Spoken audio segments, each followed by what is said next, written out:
MBBS in abroad. Apollo MedSkill 6 years of MBBS program will be completed in 35 lakhs only.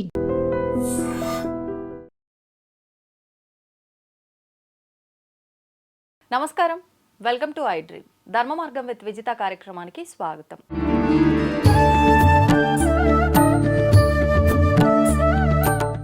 సాధారణంగా ఆషాఢ మాసం ప్రారంభం అవబోతుంది అనగానే మనందరికీ గుర్తొచ్చేది కూడా బోనాల పండుగ అండి. ఈ బోనాల పండుగ ఆషాఢ మాసం మొదలవ్వక కొన్ని రోజుల ముందరే ఇదంతా కూడా దీనికి సంబంధించిందంతా కూడా కార్యక్రమాలు మొదలు పెడుతూ ఉంటారు. ఈ మాసం అంతా కూడా చాలా ఆడంబరంగా అట్టహాసంగా ఈ ఉత్సవాల్ని జరుపుకుంటూ ఉంటారు. అయితే మనకు బోనాలు అనగానే గుర్తొచ్చేది జోగినీలు, శివసత్తులు, పోతురాజులు. వీళ్ళు లేనిది ఈ ఉత్సవం అనేది అసలు కంప్లీట్ అవ్వదనే చెప్పాలి. ఏంటి అసలు ఈ బోనం ఏంటి, ఎందుకు ప్రత్యేకించి ఆషాఢ మాసంలోనే జరుపుకుంటారు, వీళ్లకు ఈ బోనాలకి సంబంధించిన అసలు ఏంటి అవినాభావ సంబంధము, వీళ్ళు లేనిది ఎందుకు ప్రాధాన్యత ఉండదు, ఇలాంటి మరిన్ని విషయాలు అడిగి తెలుసుకుందాం. ప్రస్తుతం మనతో పాటు ఉన్నారు గురుస్వామి బాలరాజ్ ముదిరాజ్ గారు. ఇప్పుడు వారితో మాట్లాడేద్దాం. నమస్కారం అండి. నమస్కారం అమ్మ. శ్రీ గురుభ్యో నమః. ముందుగా ఐ డ్రీమ్ మీడియా వారికి, తెలంగాణ ప్రజలందరికీ కూడా బోనాల పండుగ శుభాకాంక్షలు. థ్యాంక్ యూ అండి. మా ప్రేక్షకుల తరపున, నా తరపున మీకు కూడా బోనాల శుభాకాంక్షలు. థ్యాంక్ యూ వెరీ మచ్ అమ్మ.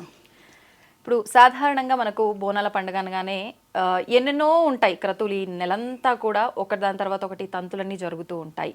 ముఖ్యంగా బోనం అంటే తెలియని కొన్ని ప్రాంతాలు కూడా ఉన్నాయి. అసలు ఏంటి బోనం అంటే ఏంటి, ఎందుకు ప్రత్యేకించి మనం ఈ మాసంలోనే జరుపుకుంటున్నామండి? యాక్చువల్గా బోనం అనేది అమ్మవారికి సమర్పించే ఒక భోజనం. ఆ భోజనాన్ని భగవంతునికి సమర్పిస్తున్నాం కాబట్టి అతి పవిత్రంగా శుద్ధిగా తయారు చేసి అమ్మవారికి సమర్పించేది బోనం. ఆ బోనం కొత్త కుండలో తయారు చేయాలి. ఒకవేళ కొత్త కుండ కాకుండా ఇంట్లో ఉన్న వస్తువులు అంటే రాగి బిందె కానీ ఇత్తడి బిందె కానీ ఉంటే దానికి అడుగున సున్నం పోయాలి. ఆ సున్నం పోయడం వల్ల ఏంటంటే అది శుద్ధి అవుతుంది. ఉన్న ఇంట్లో పాత్రలు కూడా సున్నం పెడితే అది శుద్ధి అవుతుంది అన్నమాట. అంటే కొత్తగా అయినట్టు సమానం. ఆ తర్వాత పవిత్రంగా పరమాన్నం కానీ, మనం తినే మామూలుగా తెల్లన్నం కానీ, పచ్చకూర, ఊరెలు, పూరెలు, బెల్లము, ఇవి అన్నిటిని కూడా ఒక భోజనం రూపంలో ఆ ఇస్తరాకులు పెట్టి ఆ బోనంలో పెడతాం. తర్వాత దాన్ని అందంగా అలంకరిస్తాం. పసుపు, కుంకుమ, చందనంతో అలంకరిస్తాం. దానిపైన ఈ సంవత్సరం నేను ఇట్లా ఉన్నాను తల్లి, ఇంకో సంవత్సరం ఇంకొక ఎత్తు పైకి ఎత్తాలి నన్ను అని వేడుకునే వారు ఏం చేస్తారంటే 2 అంతస్తులు పెడతారు. ఈ 2వ అంతస్తులో ఆ 2వ అంతస్తులో శాఖ అంటే చింతపండు, ఉల్లిగడ్డ ఇలాంటివన్నీ పిసికి ఒక శాఖ తయారు చేస్తారు. దానిపైన మళ్ళీ ఒక దీపం పెడతాం. అది గండ దీపం అంటాం. అంటే దీనికి సూచన ఏంటంటే పవిత్రమైన మన శరీరం లాంటిది ఈ బోనం కుండ. దీన్ని శుద్ధిగా తయారు చేస్తాం. అంటే స్నానం చేసి పవిత్రంగా ఉన్నానని ఒక మానవ శరీరాన్ని ఒక బోనం రూపంలో అలంకరించి తయారు చేసేది బోనం. దానిలో పవిత్రమైన అమ్మవారికి సమర్పించేటువంటి భోజనం. ఆ భోజనాన్ని అంతా కూడా దాంట్లో పెట్టి తల్లి ఈ స్టేజ్లో ఉన్న నేను మరో సంవత్సరం వరకు ఇంకొక ఎత్తు ఎదగాలి అమ్మ అని దాన్ని 2 స్టెప్పుల కింద పెడతారు. ఆ 2 స్టెప్పులు పెట్టేటప్పుడు మధ్యలో వేపాకు పెడతాం. ఎందుకు వేపాకు అంటే ఇంత పవిత్రమైన భోజనంలో బెల్లం ఉంటుంది, పరమాన్నం ఉంటుంది. వీటికి ఈగలు ఆలకుండా ఉండాలంటే ఏదైనా చేదు వస్తువు కావాలి. అందుకనే వేపాకుల్ని ఆ మధ్యలో పెట్టి దానిపైన ఇంకో అంతస్తు బోనం పెట్టి దానిలో శాఖ, భోజనం పెట్టాక శాఖ కావాలి కదమ్మా, అలా శాఖ. దానిపైన పెట్టే గండదీపం మన ఆత్మీయ నైవేద్య జ్యోతిగా అమ్మవారికి సమర్పిస్తాం అన్నమాట. ఇటువంటి పవిత్రమైన భోజనాన్ని భగవంతునికి సమర్పించాలంటే మామూలుగా దాచిపెట్టి తీసుకెళ్ళలేం కదమ్మా, ఎంతో ఆడంబరంగా తీసుకెళ్ళాలి, రంగరంగ వైభవంగా తీసుకెళ్ళాలి. అమ్మవారికి భోజనం అంటే పవిత్రంగా తీసుకెళ్ళాలి. సంవత్సరానికి ఒకసారి అమ్మవారికి నేను మా ఇంటి నుంచి నైవేద్యం తీసుకెళ్తా బోనం స్వరూపంలో. ఈ బోనాన్ని అంగరంగ వైభవంగా తీసుకోవాలి అంటే ఏం చేయాలి? డప్పు వాయిద్యాలు కావాలి, భక్తజనులు కావాలి, శివశక్తులు కావాలి, గణాదులు కావాలి. వీటితో పాటు ఒక పోతరాజు కూడా కావాలి. ఈ పోతరాజు ఎందుకంటే ఇట్టి పవిత్రమైన భోజనాన్ని అమ్మవారికి సమర్పించేటప్పుడు ఎన్నో దుష్టశక్తులు అడ్డొస్తాయి. ఈ భోజనం దేవునికి ఎట్లా ఎక్కుతుంది, మేమే తినేస్తామని పడేయడానికి కాకుల రూపంలో, గద్దల రూపంలో ఎన్నో దుష్టశక్తులు అక్కడికి వస్తాయి అన్నమాట. వీటిని అమ్మవారు తీసుకెళ్లే పవిత్ర కార్యక్రమం ఏదైనా కూడా దుష్ట శక్తులు అడ్డుకోవడానికి ప్రయత్నిస్తాయి. మీరు మహాయజ్ఞం చేయండి, పురోహితులతో పూజలు చేయించండి, ఇటువంటి దుష్ట శక్తులు వస్తాయి అన్నమాట. వాటికి అడ్డుకోవడానికి కొన్ని నివారణలు కూడా అప్పుడు ప్రాచీనం నుంచి చేస్తూ వచ్చారు. అట్లా ఈ పోతరాజు ఏంటంటే తన రూపంలో గంభీర రూపం అంటే చూడగానే ముంగట వాళ్ళు దర్శకునేలా పెద్ద పెద్ద మీసాలు పెట్టి, జుంపాలు పెట్టి, పసుపు అలంకారంతో తయారయ్యి మువ్వ గజ్జలు అంటారు కింద కట్టేటి, పిక్క గజ్జలు అంటారు తొడల కట్టేటి, నడుము గజ్జలు అంటారు నడుము కట్టేటి, ఈరగోలలు 2 పసుపుతో తయారు చేసిన ఈరగోలలు, ఇవన్నీ వేసుకొని అలంకరించుకొని ఈ అమ్మవారికి నైవేద్యం వెళ్ళేటప్పుడు రక్షగా తిరుగుతూ ఆడుతూ వెళ్తూ ఉంటాడు అనమాట. అంటే ఇంకా అంత పరిస్థితులని బోనం చుట్టూ తిరుగుకుంటా, ఎవరు రాకుండా ఎవరు అడ్డుకోకుండా, ఆ బోనంకి ఏం కాకుండా డిస్టర్బెన్స్ కాకుండా ఈయన రక్షక భటుల్లా తిరుగుకుంటూ నిత్యం చేసుకుంటూ వెళ్తాడు. అది పోతరాజు. ఆ పోతరాజుకు ఉండవలసిన లక్షణాలు ఏంటంటే గంభీరమైన రూపం, మంచి ఎత్తు, పర్సనాలిటీ, మీసం అలా తయారయ్యి పసుపు ఒళ్ళంతా చూడగానే భయపడేటట్టే తయారు కావాలి. ఇటువంటి బాజా భజంతులతోటి ఆట పాటలతోటి ఆ ఎల్లమ్మ తల్లి తమ్ముడు అన్నమాట పోతరాజు. పోతరాజు తమ్ముడమ్మ. ఎందుకంటే ఎల్లమ్మకు రక్షక భటుడు ఆయన. ప్రతి ఎల్లమ్మ గుడిలో ముందు మీకు పోతరాజు రాయి అని ఉంటుంది, దాన్ని బొడ్రాయి అంటారు. బొడ్రాయి అది కాదు, పోతరాజు పోతలింగం రాయి అంటారు. ప్రతి అమ్మవారి గుడిదే నేను రక్షక భటుల్లా ఉంటాడు అనమాట. అట్లా సమర్పించే భోజనానికి ముందు నృత్యం చేసుకుంటూ వెళ్ళేతాను పోతరాజు. ఈ రోజు పోతరాజులు వీళ్ళల్లా తయారవుతున్నారు. వాళ్ళందరికీ కూడా శతకోటి వందనాలు. ఎందుకంటే మా చిన్నప్పుడు పోతరాజు కావాలంటే భయపడేవారు. ఎందుకంటే ఒళ్ళంతా పసుపు పూసుకొని ఇలా భయంకరంగా బయటకు వస్తే చెడు చేసే వాళ్ళు చాలా మంది. అంటే ఏ రకంగా చెడు అంటే ఒక మామూలుగా పెళ్లి కుమారుని చేస్తే పసుపు పెడితేనే బయటికి వెళ్ళనియరు. తోడ పెళ్లి పిల్లగానే ఎంబడి పెడతారు, ఒక చాకు ఎంబడి పెట్టి కత్తి ఎంబడి పెట్టి నాన్న ఒంటరిగా ఎక్కడికి వెళ్ళకు అంటారు. అంటే ఒళ్ళంతా పసుపు ఉండి బయటికి వస్తే ఎవరికన్నా ఏదైనా దుష్ప్రయోగాలు చేయడానికి అవకాశం అన్నమాట. వీళ్ళ పైన చేయండి ప్రయోగాలు చేయడానికి. అట్లా అని ఈ పోతరాజులకు గురువు ఉంటాడు అన్నమాట. ఆ గురువు ఏం చేస్తారంటే మంత్రోపదేశం చేసి వాళ్ళకు బద్దీస్ అని ఒక దారం కట్టి వారితో పాటు ఎంబడి ఉండి ప్రతి మూల మలుపులో వాళ్ళ తలపైన వచ్చి నిమ్మకాయలు కోసి వారికి పోతరాజు గావు అని ఉంటుందమ్మా. పోతరాజు వేషధారణ వేయంగానే ఆయనను ఆహ్వానిస్తారనమాట పోతరాజుని. పోతరాజా ఇక నువ్వు రా, మీ అక్క ఊరేగింపు నైవేద్యం తీసుకెళ్తున్నాము, నువ్వు ఈయన లోపలికి వచ్చి పోతరాజు వీరంగం సృష్టించి ఈ నైవేద్యాన్ని భగవంతుని దాకా సమర్పించే వరకు నువ్వు రక్షక భటులు లెక్క ఉండాలనే కొన్ని మంత్రాలు ఆ పోతరాజు పైన ఆహ్వానిస్తాం. అప్పుడు ఆ ఆవాహనతోటి ఊదుపోగయ్యగానే పోతరాజు గంభీర రూపంతో వచ్చి ఆయన ఆట పాటలతో ఆడుకుంటే ఈ అమ్మవారికి నైవేద్యం తీసుకెళ్తాడు. అది పోతరాజు. ఇప్పుడు అంటే మీరు అన్నట్టుగా చూస్తే ఈ విధానం అంతా కూడా కొన్ని సంవత్సరాల క్రిందటి వరకు ఇలా పద్ధతిగా ఉండేదేమో. అంటే నేను ఇలా అంటున్నాను, మీరు తప్పుగా అనుకోదు. ఇప్పుడు పోతురాజులను చూస్తే కొంచెం నెగిటివ్ అనేది ఎక్కువగా స్ప్రెడ్ అవుతుంది. తాగటము, వాళ్ళు అంటే అసభ్యంగా ప్రవర్తించడము కొన్ని సందర్భాల్లో ఇలాంటివి ఎక్కువగా చూస్తున్న సందర్భాలు కూడా ఉన్నాయి. మరి దాని గురించి ఏం చెప్తారు? పోతరాజుకు శాఖ అనేది ఆయనకు నైవేద్యం లాంటిదమ్మా. అయితే అది యాక్చువల్గా ముందు కాదు, అమ్మవారికి నైవేద్యం సమర్పించిన తర్వాత ఈ ఆకలి ధూప అనేది ఆయనకు ఇట్లా చాలా భయంకరంగా వస్తుంది. అప్పుడు ఆయనకు కళ్ళుతోటి కానీ మందుతోటి కానీ ఆయన శాఖ పోసి శాంతింపబడతాం. కానీ ముందు దాగే ఆడేది కాదు పోతరాజు. కాకపోతే ఇంతకు ముందు ఉన్న పవిత్రంగా చేసేవాళ్ళు చాలా తక్కువ అయ్యారు. ఇప్పుడు ఏంటంటే పోతరాజు అనేది ఒక ఫ్యాషన్ లా అయింది. ఫ్యాషన్లో అయింది కాబట్టి వాళ్ళు కొంతమంది తెలిసి కొంతమంది తెలియక ముందు దాగి ఆడడం. ఎందుకంటే ఎక్కువ దూరం ఆడాలి, ఎక్కువసేపు ఆడాలి, తాగుకుంటే నేను ఆడలేను అన్నట్టుగా. కానీ యాక్చువల్గా అట్లా రూల్స్ ఏం లేదు తాగి ఆడాలని. యాక్చువల్గా పాలు తాగి పండ్లు తిని పోతరాజు వేసిన తర్వాత అమ్మవారి నైవేద్యం సమర్పించిన తర్వాత అమ్మవారు ఎట్లా భుజిస్తారో అప్పుడు ఈయనకు నైవేద్యం పెడతాం అన్నమాట. అంటే కంప్లీట్ గా ఫాస్టింగ్ లో అది నిజమైన నియమం, ఫాస్టింగ్ తో చేయాలి. ఓకే. అంటే ఈ ఒక్క రోజు ఈ రోజు బోనం సమర్పిస్తున్నారు, ఈ రోజు బోనం ముందు రోజు నుంచి ఏమైనా నియమాలు పాటించాలి? ఏ రోజు పోతరాజు వేషం కడతాడో ఆ రోజు ఉపవాసం ఉండి పాలు పండ్లతో వేషం వేసి అమ్మవారి నైవేద్యం సమర్పించిన తర్వాత తన యథావిధిగా శాఖ తీసుకోవచ్చు, భోజనం చేయొచ్చు. ఇప్పుడు ఈ పోతరాజుల గెటప్ వేసే వాళ్ళది కూడా వంశపారంపర్యంగా వస్తుందా, ఎవరి ఇష్టానికి వాళ్ళు వేసుకోవచ్చు? అదే అంటున్నాను కదమ్మా, ఇంతకుముందు ఊరికో పోతరాజు ఉండేవారు, వంశానికో పోతరాజు ఉండేవారు. ఆ పోతరాజు వంశీయులే పోతరాజులు అయ్యేవారు. అట్లా కూడా ఎన్నో ఊర్లలో ఇప్పుడు కూడా ఉన్నారు. ఇప్పుడున్న పోతరాజులు ఎట్లా అంటే కొంచెం ఫ్యాషన్ గా వచ్చారు. అరే నేను కూడా పోతరాజు అయితే నలుగుట్ల నాకు కూడా పేరు వస్తుంది అన్నట్టుగా వాళ్ళు ఒకరికొకరు వచ్చి తయారవుతున్నారు, ఆడుతున్నారు. మంచిదే, భక్తి పారవశ్యం పెంచుతున్నారు. పోతరాలే నృత్యాలు చేస్తూ కొంచెం వేస్ట్ మార్గాలకు పోకుండా, అంటే దుర్వ్యసనాలకు పోకుండా ఒక భక్తి మార్గంలో వస్తున్నారు. కాబట్టి వారందరూ కూడా నేను ధన్యవాదాలు తెలియజేస్తున్నా. అమ్మవారి సేవలో భాగం పంచుకొని మీరు పోతరాజులు అవుతున్నారు. మిమ్మల్ని చూసి ఇంకో పోతరాజు అవుతుంటే చాలా మంచిది. కానీ కొన్ని నియమాలు తెలుసుకొని మీరు ఆ పద్ధతి ప్రకారం వెళ్తే మీ జీవన అభివృద్ధిలో చాలా పైకి వస్తారు. ఇప్పుడు ఈ నియమాలు అంటే ఇందాక మీరు చెప్పినవేనా ఇంకేమైనా ఉన్నాయండి? చాలా ఉన్నాయమ్మా. ఒక్కసారి అవి ఏంటో చెప్పరా? పోతరాజుకు కావాల్సిన లక్షణాలు, ఫస్ట్ ఒక గురువుని ఎంచుకోవాలి. గురువు దగ్గర ఉపదేశం తీసుకొని ఆ పద్ధతులు ఏంటి, ఆ మంత్ర జపం చేసుకోవాలి. ఒక ఆషాఢ మాసం అంతా కూడా ఆ గురు మంత్రం జపం చేసుకొని ఆ గురు సేవలో లీనమై గురు మార్గంలో నడిస్తే మంచి అభివృద్ధి చెందుతాడమ్మా. పోతరాజుకు మీసాలు పెద్దగా ఉండాలి కానీ గడ్డాలు పెద్దగా ఉండదు. మీరు ఏ గుళ్ళో అయినా చూడండి, ఏ పోతరాజు ఫోటో అయినా చూడండి, గడ్డంతో ఏ పోతరాజు ఉంటాడు. మీసాలు పెద్దగా ఉంటాయి, జుంపాలు పెద్దగా ఉంటాయి, కానీ గడ్డాలు ఎక్కడ ఉండవు. కొంతమంది తెలియక పేషెంట్గా గడ్డంతో పోతరాలు తయారవుతున్నారు. కానీ నియమం ప్రకారం మీసాలు పెద్దగా ఉండాలి, జుంపాలు పెద్దగా ఉండాలి, గడ్డాలు అవసరం లేదు పోతరాజుకి. ఇప్పుడు అంటే ఇప్పుడున్న పరిస్థితుల్లో ఇందాక మనం మాట్లాడుకున్నట్టుగానే ఈ నియమాలు పాటించకపోవడం ఒకటి, వాళ్ళు ఒక ప్యాషన్గా రావటం ఒకటి. దీనివల్ల కొన్ని సందర్భాల్లో మనం టెంపుల్ దగ్గరికి వెళ్దాం, ఈరోజు ఇక్కడ బోనం సమర్పిస్తున్నారు వెళ్దాము అని అనే ఆలోచన చేసే ముందు ఫస్ట్ ఎవరినో చూసి భయపడడం కన్నా వీళ్ళని చూసే భయపడే పరిస్థితి కూడా కొన్ని ఆలయాల దగ్గర ఏర్పడుతోంది. ఎందుకంటే వాళ్ళు తాగి వాళ్ళే మర్చిపోయే ఒక స్థితిలో ఉండి అసభ్యంగా ప్రవర్తిస్తున్నారు. అంటే ఇదంతా వాళ్ళకి అసలు నిజంగా అమ్మవారు చూస్తూ ఊరుకుంటుందంటారా? ఖచ్చితంగా వాళ్ళకి ఒక పనిష్మెంట్ ఉంటుంది కదా ఇలాంటి తప్పకుండా ఉంటుందమ్మా. అమ్మవారి దగ్గర ఎంత భక్తి శ్రద్ధలతో సేవ చేసే పోతరాజు అయ్యే వారికి అదే విధంగా డెవలప్మెంట్ ఉంటుంది.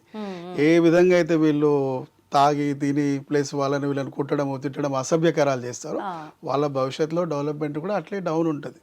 అందరు పోతరాలు డెవలప్ కారు, కొందరు పోతరాలే డెవలప్ అవుతారు. ఎందుకంటే వాళ్ళు నియమనిష్టలతో చేస్తారు కాబట్టి. పోతరాజును చూస్తే ఒక దైవిక అనుబంధం రావాలి. చూడగానే ఇట్లా రెండు చేతులు దండం పెట్టి కాళ్ళు మొక్కాలి అనిపించాలి. అలా రెడీ అవ్వాలి పోతరాజు. అలా అయితేనే పోతరాజు. పోతరాజును చూసి ఆయన కాళ్ళు మొక్కితే ఆయన ఈరగోలతో ఈడుపు పైన కొడితే వాళ్ళ పైన ఉన్నటువంటి దుష్ట శక్తులన్నీ దూరం వెళ్ళిపోవాలి. అటువంటి శక్తి పోతరాజుకు ఉంటుంది. ఇప్పుడు కొట్టురా అనగానే వాడు కొడితే వారం రోజుల దాకా వాతలు పోతున్నారు, అట్లా కొడుతున్నారు. భయపడి చూసి భయపడి వెళ్ళిపోతున్నారు. పసిపిల్లలు అయితే అసలు దగ్గర రారు పోతరాజు. ఎందుకంటే అమ్మ జోరుతో కొడతాడు, వాతలు వస్తాయి. పోతరాజు ఈరగోలతోటి వాళ్ళ పైన దుష్ట శక్తులను కొట్టాలి. ఇట్లా పైనుంచి తిప్పితే చాలు పైన దుష్ట శక్తులను వెళ్ళిపోవాలి. అట్లా కొట్టాలి. కానీ వీళ్ళు ఇసిరిసిరి కొట్టి వాతలు వచ్చేటట్టు కొట్టి అదొక పేషెంట్లా మార్చారు. దానికోసం నేను క్షమించాలని కోరుకుంటున్నాను భక్తజనులందరినీ. పోతరాజు అంటే చూడగానే దండం పెట్టేటువంటి వాడే పోతరాజు. అవును, అంటే ఒక దేవతా శక్తి, దేవతా మూర్తి మన ముందు ఉన్నారు అనే భావన కలగాలి. అంటే మీరు అన్నట్టుగా ఇంతకు ముందు అన్నట్టుగా పసుపు కుంకుమలు ఇదంతా కూడా వాళ్ళు ఒంటికి రాసుకొని పవిత్రమైన ఒక ఆకారాన్ని ఇప్పుడు రంగులు వేసుకొని దాన్ని ఒక అసభ్యకరమైన పరిస్థితికి తీసుకొచ్చిండ్రు. అసలు అదంతా కరెక్ట్ అంటారా? ఇప్పుడు చాలా మంది ఒక్క దగ్గరని కాదు, ఎక్కడైనా సరే కొన్ని తరాలుగా పాటిస్తున్న పోతరాజు గెటప్స్ వేస్తున్న వాళ్ళు కూడా రంగులే వేసుకుంటున్నారు పసుపు కుంకుమకి బదులుగా. రంగులు వేయొద్దని తప్పు లేదమ్మా. ఎందుకంటే పసుపు కుంకుమ ఏమవుతుందంటే ఒకసారి వేసి బయటికి వెళ్ళగానే గావు పట్టిస్తాం. అంటే పోతరాజు వీరంగం ఆయన పైకి వచ్చిన తర్వాత ఆయన చాలా కోపంగా ఉంటాడు. అప్పుడు ఒక ఫలముతోటి, అంటే కర్బూజ మన ఆందంకాయ అనే ఫలముతోటి గుమ్మడికాయతో కానీ ఆయన శాంతి పరుస్తాం. శాంతి పరిచినప్పుడు ఆయన శరీరం ఆయన చేతిలో ఉండదు. అప్పుడు అంతా ఇట్లా అవగాహన లేకుండా ఉండిపోతుంది. అప్పుడు గురువు తన దగ్గర తీసుకొని నొష్టపైన పసుపు పెట్టి శాంతి పరుస్తాడు. అప్పుడు ఉన్న ముఖానికి ఉన్న పసుపు కుంకుమ అంతా కూడా వెళ్ళిపోతుంది. తర్వాత అసలు పోతరాజులే కనిపిస్తలేడు, పోతరాజు పసుపు కుంకుమ వెళ్ళిపోతుంది అనే ఉద్దేశంతో రంగులు వాడమన్నారు. ఆ రంగులు ఎట్లా వాడాలి చూస్తే పోతరాజే కనిపించాలి, రాక్షసుడు కనపదు. రాక్షసుడిలా వేసుకోవద్దు, పోతరాజులా మీసం వేసుకో, పోతరాజులా కళ్ళు పెట్టుకో, పోతరాజులా బొట్టు పెట్టుకో. వాటి కలర్స్ వాడమన్నాం అంతే. మీరు చాలా మంది పోతరాజులో చూస్తే చాలా తక్కువ మంది అలా మల్లన్న వేషధారంలో కనిపిస్తారు మీకు పోతరాజులు. అది నిష్ఠ అన్నమాట. మొట్టమొదటి రంగులు వేయడం మొదలుపెట్టిరు మన అంబర్పేట మల్లన్న టెంపుల్ పోతరాజులు. వాళ్ళు మల్లన్న రూపమే వేస్తారు. వాళ్ళు పనులు పెద్ద పెట్టడం కానీ రాక్షసుల్లా తయారవడం కానీ అలాంటివి ఏం చేయరు. కేవలం మల్లన్న స్వరూపంలో మీసాలు, మల్లన్న స్వరూపంలో బొట్టు పెట్టి రెడీ అవుతారు. అది శ్రేష్టత. చూడగానే దేవుడు కనబడాలన్నమాట, రాక్షసుడు కాదు. పసిపిల్లలు కూడా పోతరాజును చూస్తే భగవంతుడు కనిపించాలి, అలా రెడీ అవ్వాలనేది నియమం. ఇప్పుడు రెడీ అవుతున్న వారంతా ఫ్యాషన్ ఎక్కువ రంగులు పెట్టి ఎక్కువ వేషాధారం చేస్తే వీడియోగ్రాఫర్స్, ఫోటోగ్రాఫర్స్ ఎక్కువ ఎడిట్ అవుతారు. పిల్లలంతా కూడా ఈ పోతరాజు రాక్షసుని లెక్కుంటారు, ఆ చూడగానే భయం అయిందిరా అట్లా ఇట్లా అనుకుంటారన్న ఉద్దేశంతో తయారవుతున్నారు. కానీ నియమం అది కాదు. పోతరాజు తయారైతే ఏ రంగాన్ని వేసుకో తప్పులేదు, దేవుళ్ళలా కనబడాలి. అంటే నువ్వేం చేసినా అక్కడ ఒక పవిత్రత రావాలి, ఉండేటట్టుగా రెడీ, దానికి తప్పులేదు. ఇప్పుడు కొన్ని దగ్గరలో చూస్తుంటాం కళ్ళు కూడా వైట్ కలర్ లో పెట్టేసి, నిజంగా పోతురాజు గెటప్లో అదొక భాగమా? అది చాలా తప్పమ్మా. కళ్ళు పాడైపోతాయి అది పెట్టడం వల్ల. ఫ్యాషన్ కోసం పెడుతున్నారు వాళ్ళు, కానీ అది అలా పెట్టడం వల్ల కళ్ళు పాడైపోతాయి. వాళ్ళకి తెలియదు అట్లా ఏదో పేషెంట్ కోసం వేస్తున్నారు. అది పోతురాజు నియమంలో కళ్ళు గుడ్డు పెట్టుకోవడము, రాక్షసులా రెడీ అవ్వడము, గడ్డం పెంచి పోతురాజు అవడం, ఈవెన్ సంకల ఎంటికలు కూడా ఉండనియమమ్మా మేము పోతురాజు. ఎందుకంటే నువ్వు ఇట్లా లేపి ఆడేటప్పుడు నీ సంఖ కనబడుతుంది, అక్కడ కూడా వెంట్రుకలు ఉండొద్దు అనే ఉద్దేశంతో వాళ్ళని క్లీన్ అండ్ నీట్ గా తయారు చేస్తాం. అది పోతురాజు నియమం. పోతురాజు తయారయ్యే ముందు కూడా తనకు శుద్ధిగా స్నానం చేపించి ఒక పెండ్లి కుమారుని తయారు చేసినట్టు తయారు చేస్తాం. ఎందుకంటే నీ పైకి అమ్మవారు తమ్ముడు వస్తున్నాడు, అప్పుడు నువ్వు ఎట్లా ఉండాలి, చాలా పవిత్రంగా ఉండాలి. ఆయనకు లంగోటు కడతాం. పోతురాజు వేషధారణ వేసిన తర్వాత మళ్ళీ ఆయన వేషధారణ తీసే వరకు 1 నంబర్ కూడా వెళ్ళకూడదు. అంత పవిత్రంగా తయారు చేస్తాం పోతురాజు. అప్పుడు అంత పవిత్రంగా ఉండాలంటే తన ఆ భక్తి మార్గంలో ఉంటే ఆ పవిత్రత వస్తుంది. పోతురాజు దగ్గరికి వెళ్ళి దెబ్బ కొట్టించుకుంటే నా దరిద్రం పోయింది అనే వాళ్ళు ఎంతో మంది ఉన్నారు. కానీ ఇప్పుడు దెబ్బ కొడితే వాతలు పడ్డారు 4 రోజులు అనే వాళ్ళు చాలా ఎక్కువ అయిపోయారు. అంటే ఇటువంటి వాటి వల్ల కూడా జనాల్లో కొంచెం మూఢనమ్మకాలు ఎక్కువైపోతున్నాయని కూడా చెప్పొచ్చు. మూఢనమ్మకం కాదమ్మా, భయం పుడుతుంది. భయము వేస్ట్, ఇదంతా ఏముంది, వాడు తాగుతాడు, తాగేదో 2 దెబ్బలు అనే ఒక ఆలోచనలో ధోరణిలోకి వెళ్ళిపోతున్నారు. ఇప్పుడు కూడా మీకు ఓల్డ్ సిటీలో కొంతమంది పోతురాజులు అవుతారు, వాళ్ళు ఆడడానికి అవకాశమే ఉండదు. అంత జనాలు వాళ్ళ చుట్టుముట్టు, వాళ్ళతో దెబ్బలు తినాలి, మా దరిద్రం పోవాలి, మా పైన ఉన్న దుష్టశక్తులు పోవాలని తన్నులు తినడానికి వస్తారు. అంటే వాళ్ళంత నిష్టగా చేస్తారు కాబట్టి. అలాంటి పోతురాజులు చాలా మంది ఉన్నారమ్మా.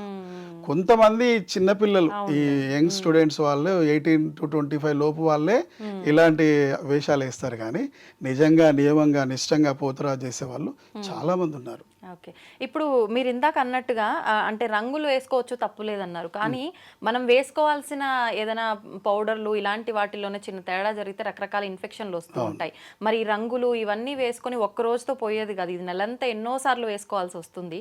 దానివల్ల స్కిన్ ఎలర్జీస్ లాంటివి ఇబ్బందులు, దానివల్ల మీరు మళ్ళీ ఇబ్బంది పడే అవకాశాలు ఏర్పడుతూ ఉంటాయి. ఎందుకంటే అది మొత్తం ఆయిల్ పెయింట్ ఉంటుంది కాబట్టి ఒక 1 వీక్ వరకు కొంచెం ఇబ్బంది ఉంటుంది, ఆ తర్వాత అదే రీసెట్ అవుతుంది. కాకపోతే అక్కడ అమ్మవారి ఉత్సవంలో మేము గంభీరంగా కనబడాలి అన్న ఉద్దేశంతో వాళ్ళు అమ్మవారి సేవలో భావంగా వాళ్ళు అలా తయారవుతున్నారు. వారు భక్తికి మెచ్చుకోవాలి. అవునవును, అంటే మామూలుగా ఒక పట్టీలు ఒక జత కొంచెం హెవీగా ఉన్నాయి వేసుకుంటేనే మోయలేనంత ఇబ్బందిగా అనిపిస్తుంది. అలాంటిది పై నుంచి కింద వరకు గజ్జలు అని రకరకాల వస్తువులు వేసుకుంటారు కాబట్టి కొంచెం ఇబ్బంది. 10 కేజీల బరువు ఉంటాయి అమ్మ. 10 కేజీలు ఉంటుంది. మువ్వలు, పిక్క గజ్జలు, నడుము గజ్జలు, ఈరగోలలు, మెడలు వేసుకునే పూసలు.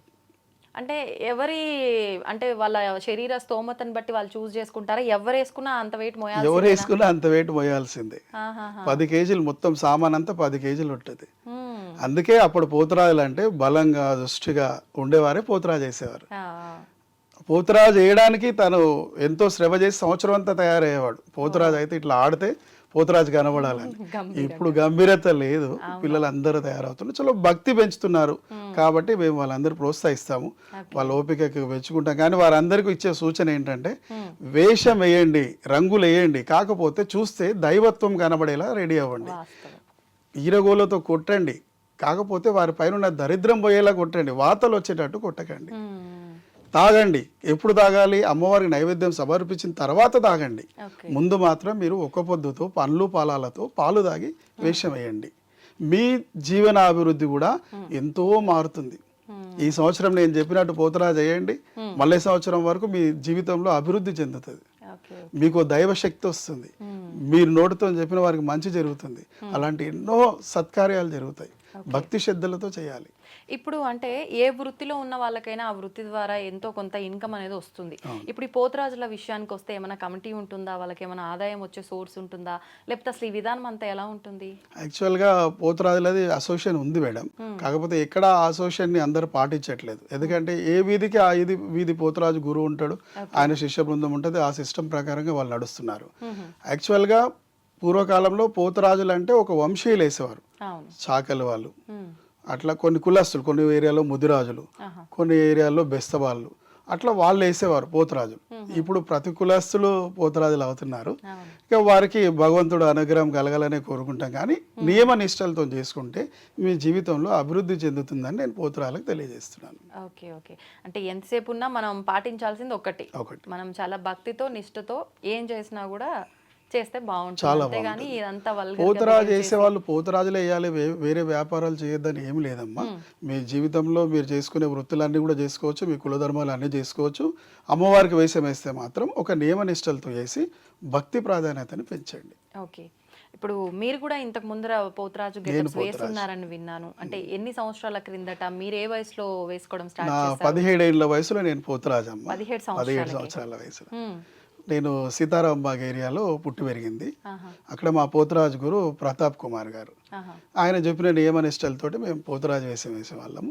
అలా అంచెలుగా నా శిష్యులు అలా 20 సంవత్సరాల నుంచి నేను పలహారం బండి తీస్తాను రాజేంద్ర నగర్లో. నేను పుట్టి పెరిగింది మల్లేపల్లిలో సీతారాంబాగ్. అక్కడ బోనాల పండుగ చాలా గ్రాండ్గా జరిగేది. నేను రాజేంద్ర నగర్ వెళ్ళిన తర్వాత అక్కడ ఈ పలహారం బండి పోతురాజులు అవన్నీ తెలియదు అన్నమాట. మామూలుగా బోనాలు చేసుకునేవారు, తొట్టెలెక్కించేవారు, పండుగ చేసేవారు. ఇక్కడ కూడా మనం బోనాలు హైదరాబాద్లో సిద్రీలా చేయాలి అన్న ఉద్దేశంతో మొదలుపెట్టిన ఈ రోజుకి 21 సంవత్సరం. ఈ నెల 22వ తారీఖున హైదరాబాద్ బోనాలు అయిన తర్వాత మంగళవారం మా ఇంటి నుంచి పలహారం బండి ఊరేగింపు జరుగుతుంది. అంటే మొత్తం బోనాలు కంప్లీట్ అయిపోయిన తర్వాత హైదరాబాద్, ఎందుకంటే నేను హైదరాబాద్ బోనాలకు వస్తాను. నేను సిటీలోనే ఉంటాను. ఆదివారం, సోమవారం, మంగళవారం నా దగ్గరికి సిటీ నుంచి నా స్నేహితులందరూ వస్తారు.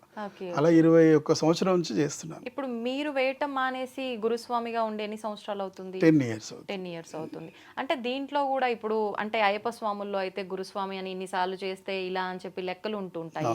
అలా ఏమైనా ఉంటుందా దీంట్లో కూడా? దీంట్లో అలాంటి నియమం ఏం లేదమ్మా. నేను అయ్యప్ప స్వామిలో కూడా 35 సంవత్సరాల నుంచి మాలేస్తాను. అయ్యప్ప గురుస్వామి ఒక 200 మంది శిష్య బృందం నాది అయ్యప్పలది. ఆధ్యాత్మిక చింతనలు అన్నింటిలో వాళ్ళకి మంచి మార్గాలు చెప్తూ జీవితాన్ని సాగిస్తున్నాను. పోతురాజు ఒకసారి వేస్తే ఇన్నిసార్లు వేయాలి, ఫస్ట్ ఇది, సెకండ్ ఇది, కన్యాస్వామి, కత్తిస్వామి అలాంటి ఏం నియమం లేదు. నీకు ఒకసారి వేయబుద్ది, ఒకసారి నీకు మంచిగా అనిపిస్తే మళ్ళీ తనకు మంచిగా అవుతుంది, మంచిగా అనిపిస్తుంది కాబట్టి ప్రతి ఏడాది కూడా తను వేస్తూ పోతాడు. కొన్ని గుళ్ళల్లో పర్మనెంట్ గా తను వేస్తాడు అన్న ఒక ఆర్డర్ ఉంటుంది. అలా ప్రతి సంవత్సరం ఆ గుడికి తను పోతురాజుగా ఉంటాడు. ఎందుకని ఆర్డర్ అంటే ఎవరి ద్వారా వస్తుంది? ఇప్పుడు మా ఏరియాలో నేను గుడి కట్టాను, ఆ గుడికి పూజారిని ఒకరిని ఎంచుకున్నాను, పోతురాజుగా ఒకరిని ఎంచుకున్నాను. ఎవ్రీ ఇయర్ మా ఇష్టంగా అలా తను ఉంటాడు. ఎవ్రీ ఇయర్ తను అక్కడ పోతురాజుగా వస్తాడు. తన తర్వాత తన శిష్యులు కానీ, తన వంశీయులు కానీ అట్లా పరంపర జరుగుతూ వస్తుంది. ఓకే. ఇప్పుడు ఒక్కరే ఉండరు, మామూలుగా బోనాల ముందర పోతురాజు వెళ్తున్నారంటే ఒక 4-5 కనిపిస్తూ ఉంటారు. అంటే మెయిన్ ఒకరుండి మిగతా వాళ్ళు ఎంతమంది అయినా వాళ్ళ ఇష్ట ప్రకారంగా ఉండొచ్చా? లేదమ్మా, 100 మంది పోతురాజులు వేసినా ఒకే నియమంతో పోవాలి. 100 మంది పోతురాజులు లేదు యాక్చువల్గా రూల్స్. ఒకరు ఇద్దరే పోతురాజులు, జోడి అంటే ఇద్దరు ఉంటే జత అన్నట్టుగా ఇద్దరు ఉండాలి. కాకపోతే ఇప్పుడు వారు 10 మంది పోతురాలు వేయించిరా, నేను 20 వేపిస్తాను, నేను 50 వేపిస్తాను, నేను 100 వేపిస్తాను, పోటా పోటీనా వేస్తున్నారు. కానీ చాలా సంతోషం, వేయండి, చాలా మంచిది. కానీ ఒక భక్తి మార్గంతో ఆ కార్యక్రమాన్ని జయప్రదం చేస్తే మీకు మంచి జరుగుతుంది, ఆ పోతురాజుని తీయించిన ఆ ఇంటి వాళ్ళు కూడా మంచి జరుగుతుంది. ఓకే. ఇప్పుడు మీరు అంటే మీకు 17 సంవత్సరాలు ఉన్నప్పుడు మీరు ప్రారంభం చేశారన్నారు. వయసు ఏమన్నా చూసుకోవాలా దీనికి? ఏం అవసరం లేదా? నేను 17 సంవత్సరాల వయసులో పోతురాజు కావడానికి కారణం ఏంటంటే, నేను ఒక బలమైన పైల్వాన్ని పోతురాజుని మా ఏరియాలో వేపిస్తానని ఒప్పుకున్నాను. తన ఆ సమయానికి రాలేదు. ఇక అక్కడ పోతురాజు లేడు. మా గురువు గారు ఏమంటారంటే, స్వామి ఓ పోతురాజుని మీరు తీసుకొస్తున్నారు, ఆయన రాలేరు, మరి ఇప్పుడు ఎట్లా మన గుడికి పోతురాజు కావాలంటే, ఎట్లా స్వామి అంటే నువ్వేగా అని చెప్పి నన్ను తయారు చేశాడు అన్నమాట. అలా నా పోతురాజు ప్రస్తావన మొదలైంది. అంటే అప్పటికే మీరు గురువు దగ్గర నుంచి గురువు దగ్గర ఉన్నాను, మంత్రం తీసుకోవడం అన్ని జరిగినాయా? మా గురువు లైన్ లోనే ఉన్నాను కాబట్టి నేను వేరే వాళ్ళకి నేను రికమెండ్ చేశాను. ఆ సమయానికి తను రాలేని వల్ల మా గురువు గారు ఏం చేశారంటే, నువ్వే పోతురాజుగా, అట్లా నా పోతురాజు ప్రస్తావన మొదలైంది. భక్తి శ్రద్ధలతో చేసుకున్నానమ్మా. అందుకే ఈరోజు మంచి ఒక స్టేజ్లో ఉన్నాను మా గురువుల ఆశీస్సుల వల్ల. నాది గౌతమ్ ఎంటర్ప్రైజ్ అనే కంపెనీకి నేను ఎండీని. ఒక 30 నుంచి 40 మంది నా దగ్గర స్టాఫ్ పనిచేస్తారు. ఇండియా లెవెల్లో మేము వర్క్స్ చేస్తాం. మా వృత్తి టైం వృత్తి చేసుకుంటాము. ఆషాఢ మాసం మాత్రం ప్రతి నెల ఇలా ఈ మీసాలు పెట్టి ఒక నెల అంతా కూడా అమ్మవారి సేవకై అంకితం చేస్తాను. ప్రతి ఆదివారం ఒక్కో చోట మా కార్యక్రమం ఉంటుంది. అలా అన్ని ఆదివారాలు చేసుకుంటూ లాస్ట్ మంగళవారం మా ఇంట్లో పలహారం బండి తీసి తర్వాత మీసాలు తీసి రెగ్యులర్ వ్యాపారం చేసుకుంటాను. ఏంటండి పలహారం బండి అంటే? విన్నాము, అసలు ఏంటి పలహారం బండి అంటే? ఏంటమ్మా అంటే, అమ్మవారికి చేసే ఒక రథోత్సవం. ప్రతి ఒక్క భక్తుడు కూడా గుడికి వెళ్ళి దర్శిస్తాడు అమ్మవారిని. తల్లి స్వరూపంలో ప్రతి ఒక్కరు కూడా గుడికి వెళ్ళి దర్శిస్తారు. కానీ అమ్మవారు గ్రామదేవత, ఆమె తల్లి స్వభావం. అరే ఏడాదంతా కూడా నా దగ్గరికి వస్తారు కదా, ఒకసారి మిమ్మల్ని అందరినీ నేను పలకరిస్తా అని ఇంటింటికి పోయి అందరూ మంచి చెడులు అరుచుకునే ఉత్సవమే ఈ పలహారం బండి ఊరేగింపు కార్యక్రమం. ప్రతి ఇంటి దగ్గరికి రథం వెళ్ళగానే సాక పెట్టి, అమ్మ మా ఇంటికి వచ్చావా తల్లి, మమ్మల్ని చల్లగా చూడని సాక పోసి అమ్మవారికి సాగనంపుతారు అన్నమాట. అంటే ఆ రథంలో అమ్మవారి ఉత్సవ మూర్తులు ఉంటారు. ప్రతి దేవాలయానికి ఒక ఉత్సవ విగ్రహం ఉంటుంది. ఆ ఉత్సవ విగ్రహం తోటి ఈ పలహారం బండి ఊరేగింపు చేస్తారు. అలా ప్రతి దేవాలయానికి ఒక ఉత్సవ రథం ఉంటుంది అన్నమాట. నేను ఇంట్లో నిలుపుకున్నాను అమ్మవారిని, ఉత్సవ విగ్రహాన్ని నిలుపుకున్నాను. ఆ ఉత్సవ విగ్రహానికి కళ్యాణం చేసి ప్రతి సంవత్సరం కూడా అట్లా ఊరేగింపు చేస్తాను. అది పలహారం బండి ఊరేగింపు. ఇప్పుడు మీ ఇంట్లో ఉన్నది ఏ అమ్మవారు? గోల్కొండ జగదాంబ అమ్మవారు. జగదాంబ అమ్మవారు అంటే అలా ఇంట్లో నిలుపుకోవచ్చు అంటారా? మా ఇంట్లో మా మిస్సెస్కి అమ్మవారు వస్తారు, అట్లా ఆమెకు పీఠం కూర్చోబెట్టాలి. అట్లా పూజా మందిరాలుగా తయారు చేసి పీఠం వేసి కూర్చోబెట్టుకున్నాం అన్నమాట. Okay okay. అంటే మామూలు వాళ్ళైతే నిలుపుకోవడం అది అందరికీ సాధ్యం కాదు. దేవుడు వచ్చే వాళ్ళు ఎవరైనా కూడా ఇంట్లో పీఠం నిలుపుకుంటారు. ఆ పీఠంలో ఉత్సవ విగ్రహాలు పెట్టుకొని ఘటాల రూపంలో కూడా వాళ్ళు ఊరేగింపు చేస్తారు. ఓకే. ఇప్పుడు ఈ ఘట్టం అంటే చూడడానికి అయితే అంటే రంగులు రంగులుగా లేదంటే పూలతో అలంకరించినట్టుగా పైన ఒక చిన్న అమ్మవారి రూపులాగా కనిపిస్తూ ఉంటుంది. అసలు ఏంటి ఈ ఘట్టం అంటే? ఇప్పుడు పలహారం బండి అనేది వ్రతం. ఆ వ్రతం స్తోమత ఉన్న వాళ్ళు వ్రతం తీస్తారు. ఇప్పుడు శివశక్తులు ఉన్నారనుకోండి, వాళ్ళు వ్రతం తీసేంత వాళ్ళకి శక్తి లేకుంటే ఒక ఘటం రూపంలో అమ్మవారిని తయారు చేస్తారు. ఒక బిందెని అలంకరించి ఆ బిందెలో ఒడిబియ్యం పోసి పైన అమ్మవారి చిత్రపటం పెట్టి ఒక ఘటం రూపంలో తయారు చేసి అమ్మవారిని తలపైన ఎత్తుకొని పోతారు అన్నట్టు. అంటే వాళ్ళు రథం తీసే స్తోమత లేక శక్తి లేక అమ్మవారితో ఘటం తయారు చేసి తలపైన ఎత్తుకొని ఊరేగిస్తారు. ఏ విధంగా అయితే అమ్మవారు ప్రతి ఇంటికి వెళ్ళి అందరు మంచి చెడు అరుచుకుంటది అన్నాను కదా, ఆ విధంగా ఈ ఘటం రూపంలో గుడి ఘటం అని కూడా ఉంటుంది అన్నమాట. రథం కాకుండా ఘటం కూడా ఉంటుంది. ఈ ఘటంతో వెళ్ళి ప్రతి ఇంటికి వెళ్ళి ఆమె వాళ్ళు మంచి చెడులు అరుచుకొని వారి దీవెనలు ఇచ్చి వస్తుంది అనమాట. ఈ శివసత్తులు ఏం చేస్తారంటే ఆ ఘటాన్ని తలపైన ఎత్తుకొని ఊరేగింపుగా తీసుకొచ్చి వాళ్ళ ఇంట్లో దేవతని వారి ఇంట్లో దేవతని ఘటం లెక్క ఎత్తుకొని తీసుకొచ్చి అమ్మవారు ఊరేగింపు చేస్తారు. అది ఘటోత్సవం.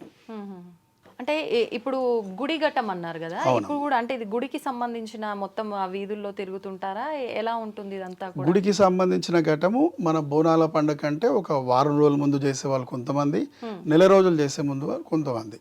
ఆ గుడి ఘట్టం కూడా తనకు సంబంధించిన ఆ గ్రామం మొత్తం కూడా ఆ ఘటాన్ని తిప్పుకుంటూ వస్తారు. ఆ ఘటం వెళ్ళేటప్పుడు 5 మంది పని వాళ్ళు, మంగళ వాళ్ళు, చాగల వాళ్ళు, మాలలు, అర్జనులు, ఆ ఘటం ఎత్తుకునే గుడి పంతులు, వీరంతా కలిసి కూడా 5 కులస్తులు ఈ ఊరంతా కూడా అమ్మవారి ఘటాన్ని తిప్పుతారు. ఓకే. అంటే ఇప్పుడు మీరు చెప్పిన ఈ కులాలను బట్టి నాకు ఒకటి అడగాలనిపించింది, మరి తప్పో ఏమో తెలియదు కానీ మిగతా అంటే ఆలయానికి సంబంధించిన విశేషాలు కానివ్వండి, పూజలు, అమ్మవారి క్రతువులు, వీటన్నిటిలో ఈ ప్రత్యేకించి కొన్ని కులస్తులకి ఎక్కువగా ప్రయారిటీ ఉండదు. కానీ ఈ ఆషాఢ మాసం గ్రామ దేవతల విషయానికి వచ్చేసరికి ఎక్కువగా కుమ్మరి వాళ్ళ దగ్గర నుంచి ప్రతి ఒక్కరికి, అంటే చిన్న చిన్న వృత్తులు చేసుకునే వాళ్ళ దగ్గర నుంచి చిన్న చిన్న కులాల దగ్గర నుంచి కూడా ఎక్కువ ప్రాధాన్యత ఉంటుంది. ఎందుకనండి? దీనికి ఏమైనా రీజన్ ఉందా? సింపుల్ అమ్మా, ప్రతి ఒక్క కులస్తునికి ఒక్కొక్క వృత్తి ఉంది. అమ్మవారు ఉత్సవం చేయాలంటే అన్ని కులస్తుల వాళ్ళు కలిస్తేనే ఆ ఉత్సవం అవుతుంది. కుమ్మడి వాడికి కుండ తేవాలి, కంచెర వాడు గజ్జలు తేవాలి, అట్లనే సాకర్ వారు డ్యూటీ తేవాలి, మంగళ వాళ్ళు వాయిద్యాలు తేవాలి, మూదిరాజులు పోతురాజులు అవ్వాలి, సాకల వాళ్ళు పోతురాజులు అవ్వాలి. అట్లా అన్ని కులస్తుల వాళ్ళు కలిసి చేసేదే ఉత్సవం అన్నమాట. ఈ ఆషాఢ మాసం నుంచి మొదలై శ్రావణ మాసం వరకు మనం తెలంగాణలో ఈ బోనాల పండుగ చేస్తాం. అలా మన దేశమంతా కూడా బోనాలు ఉంటాయి. కాకపోతే ఒక్కొక్క రాష్ట్రంలో ఒక్కొక్క రకంగా అమ్మవారికి నైవేద్యం సమర్పిస్తారు. అంటే బోనం అంటేనే భోజనం ఎట్లయితే అన్నామో ఆ భోజనాన్ని సమర్పించేదే బోనం. మనం బోనం అంటాము, వాళ్ళు రకరకాల పేర్లతో అమ్మవారికి నైవేద్యాన్ని సమర్పిస్తారు. పవిత్రమైన భోజనాన్ని అమ్మవారు సమర్పిస్తున్నాం కాబట్టి తలపైన ఎత్తుకొని తీసుకెళ్తాం. ఓకే. ఇప్పుడు పోతరాజుకి అమ్మవారికి ఏంటి రిలేషన్ అనేది మనం మాట్లాడుకున్నాం. అసలు ఎందుకు ఈ గెటప్ వేయాలి ఏంటి? మరి ఈ శివసత్తులు, జోగినీలు వీళ్ళు కూడా ఎక్కువ ప్రయారిటీ ఉంటుంది. జోగిని ఖచ్చితంగా మొదటి బోనం తనే తీసుకెళ్లాలని చెప్పి కొన్ని ప్రాంతాల్లో ఇవన్నీ కూడా వింటూ ఉంటాము. వాళ్ళు ముందర బోనం ఎత్తుకొని నాట్యం చేస్తూ వెళ్తుంటేనే వెనకాల మిగతా వాళ్ళంతా రావటము, ఇలాంటివి చాలా చూస్తూ ఉంటాం. వీళ్ళకు ఈ బోనాలకి ఉన్న సంబంధం ఏంటంటే, వాస్తవంగా చెప్పాలంటే మొదటి బోనం జోగిని ఎత్తేయాలని ఎక్కడా శాస్త్రం లేదు. ఫస్ట్ బోనం వాళ్ళు కుమ్మరి వాళ్ళు, సాకల వాళ్ళు ఎక్కిస్తారు. దాన్ని మైల బోనం అంటారు. వాళ్ళు ఎక్కించిన తర్వాతనే అన్ని కులస్తుల వాళ్ళు ఎక్కిస్తారు, అంటే అది వాళ్ళ ఇంటి నుంచి వండుకొని వస్తారా? వాళ్ళ ఇంటి నుంచే. ఇప్పుడు కొన్నిసార్లు ఊరంతా తిరిగి వాళ్ళు అన్ని ఇళ్లలోంచి బియ్యం తీసుకొచ్చి వండుతారంటారు, అది ఆ సాంప్రదాయం కూడా అది ఉందా? వేరే అమ్మ. ఇప్పుడు కుటుంబంలో 4 పిల్లలు ఉంటారు, నాన్నని భోజనాన్ని పిలుస్తారు, అమ్మని భోజనాన్ని పిలుస్తారు. ఒక్కో కొడుకు ఒక్కో రోజు పిలిస్తే ఒక్కో ఇంట్లో ఒక్కో రోజు భోజనం చేస్తారు. అదే అందరు కలిసి ఒక రోజు భోజనం పెడుతున్నాం డాడీ మమ్మీ అంటే ఎంత ఆనందపడతారు. అవునవును. అలా ఆ తల్లిదండ్రుల స్వభావం భగవంతుంది కాబట్టి ఇంటింటి నుంచి ఇంత బియ్యం తెచ్చి బోనం చేసి అన్నదానం చేస్తున్నాం అంటే అక్కడ భగవంతుడు ప్రసన్నంగా ఉంటాడు. జోగినీలు బోనం అమ్మవారికి ఇష్టం. ఎందుకు ఇష్టం అంటే వాళ్ళు తన జీవితాన్ని అమ్మవారికి సమర్పించారు. వేరే పెళ్లి సంసారం లేకుండా కత్తికి బాసింగం కట్టి అమ్మవారికి సమర్పించి వాళ్ళ జీవితాన్ని సాగిస్తారు కాబట్టి వాళ్ళ బోనాన్ని శ్రేష్టంగా భావిస్తాం. కానీ మొదటి బోనం వాళ్ళది కాదు, మొదటి బోనం సాకల్ వాళ్ళది. సాకల్ వాళ్ళ బోనంతో మైల బోనం అంటాం, ఆ నజర్ బోనం అంటాం. దాని తర్వాత ఎవరు బోనాలన్నా అమ్మవారికి ఎక్కియొచ్చు. అంటే ఇప్పుడు మనకు ఆషాఢ మాస ప్రారంభంలో మొదటగా వీళ్ళు బోనం సమర్పిస్తారు, సాకల్ వారి బోనమే మొదటి బోనం, తర్వాత అందరు బోనాలు. Okay okay. జోగినీలు వాళ్ళు జీవితం అంతా కూడా అమ్మవారికి సమర్పించారు కాబట్టి వాళ్ళ బోనానికి ఒక పవిత్రత ఉంటుంది. జోగిని అంటే అమ్మ ఆ భగవంతుల్లో లీనమైపోయి ఇంకా భగవంతుని కత్తికి బాసింగం కట్టి ఆమె సేవాభావంతో ఎక్కడ పూజలైనా ఏ గుడికైనా ఆమె సేవాభావంతో చేసేవాళ్ళు నిజమైన జోగినీలు. ఇప్పుడు ఈ శివసత్తులు ఎవరండి? శివసత్తులు. అమ్మవారి ఆవాహన ఎవరికైతే పైకి వస్తుందో వాళ్ళు శివశక్తులు. అంటే పూనకం వస్తుంది, పూనకం వచ్చే వాళ్ళే శివశక్తులు. శివుని శక్తి వాళ్ళ పైన ఆహ్వానిస్తుంది కాబట్టి వాళ్ళు శివశక్తులు అని అంటారు. వీళ్ళు వివాహ జీవితంలో ఉండొచ్చు, వాళ్ళు సాంసారిక జీవితాన్ని అంత చేసుకుంటూ కూడా ఈ శివసత్తి కార్యక్రమాలు నిర్వహించవచ్చు.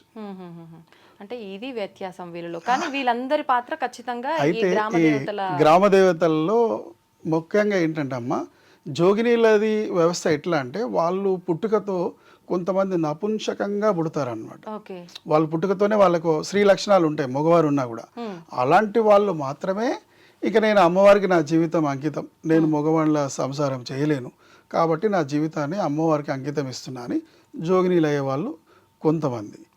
ఇప్పుడు ఉన్న ఫ్యాషన్లో మంచి మగవాడు కూడా ఆపరేషన్ చేసుకొని ఆడవారిని అయి తిరుగుతున్నాడు. వాళ్ళని మనం జోగినీలని అనలేము, కాకపోతే వాళ్ళు ఆ పద్ధతిని నచ్చి ఆ మార్గంలో వస్తున్నారు కాబట్టి వాళ్ళ ఇష్టం. ప్రతి ఒక్కరు కూడా స్వేచ్ఛ ఉంది మన దగ్గర, ఎట్లన్నా బతకొచ్చు. అలా బతకాలని కోరుకొని వాళ్ళు అలా వస్తున్నారు కాబట్టి వాళ్ళకి ఎవరు మనం అడ్డుపడలేము. వాళ్ళ నియమం వాళ్ళ ప్రకారంగా వాళ్ళు వాళ్ళ పద్ధతిలో దానికి కూడా చాలా నియమాలు ఉన్నాయి, ఆ నియమం ప్రకారం వాళ్ళు రెడీ అవుతారు. వాళ్ళు కొంచెం సంస్కృతిగా వాళ్ళు పిలువబడతారు. ఓకే.